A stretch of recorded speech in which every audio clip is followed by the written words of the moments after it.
Alright, we ordered this kit from eBay, and it was $323. It came with the uppers,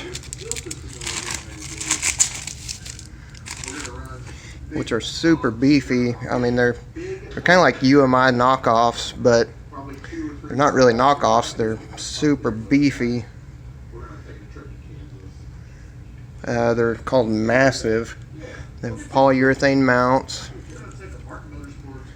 From what I can tell, I'm really impressed with them for $323. And there's the old stamped steel that just came out.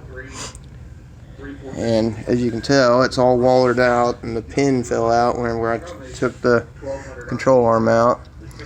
Going from this piece of crap stamped steel to this guy, I mean, we should have a really big difference here.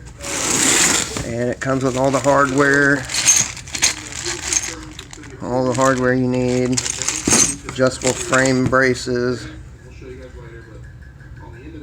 which I really like. These frame braces, they're nice. They're all red powder coated. Super nice for the money.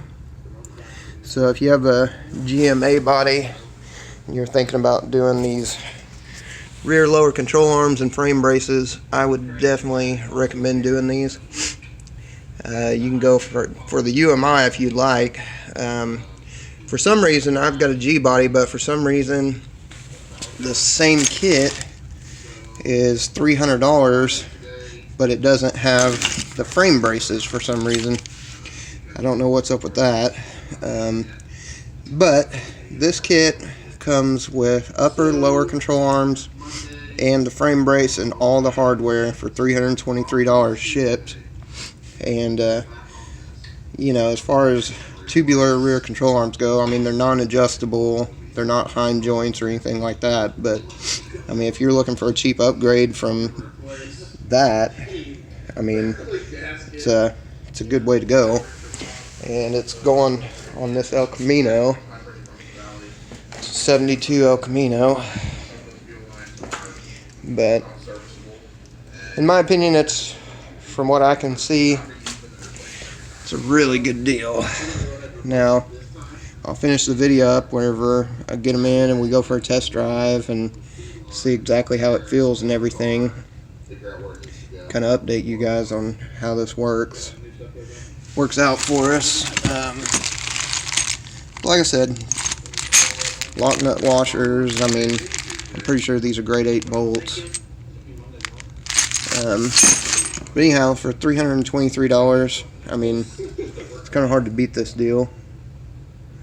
I mean, you're going to spend for reman stamped steel ones, I mean, I think they're a little over $100. So, you know, I mean, it's kind of a no-brainer to go with these. So, and they look really cool. I like them. But do an update video on how it drives after we get done with this thing.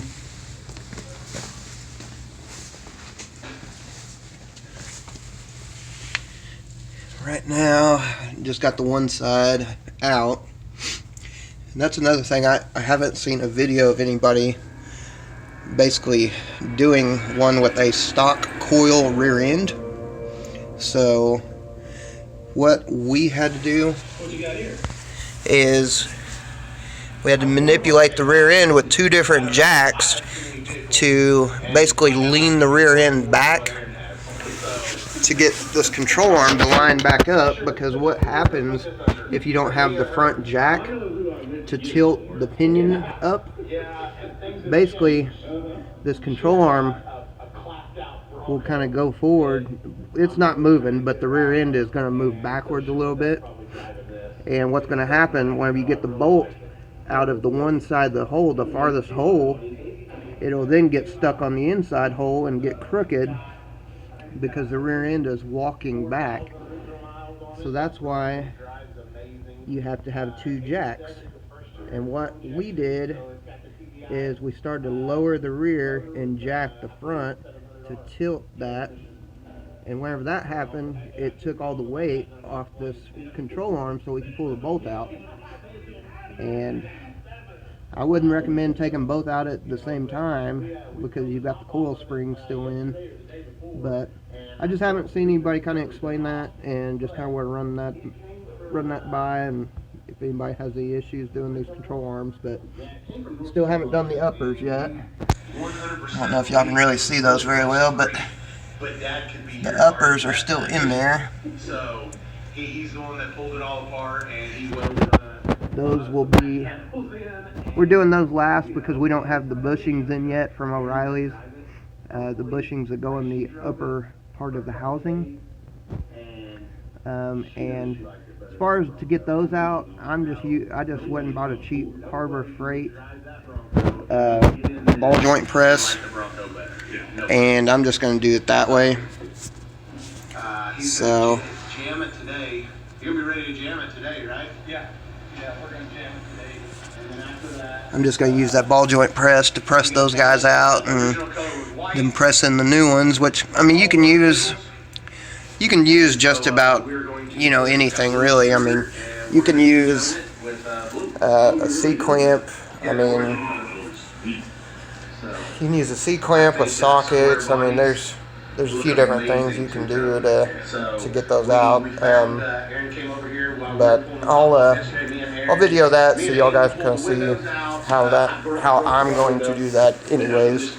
But I just figured I'd do a video real quick on these massive control arms, which, like I said, just for the money, I really think above stock, it's a really good deal for $300. And got them off eBay, like I was saying, eBay deal, and I'm sure they're probably made in China or something. I didn't pay attention on the description.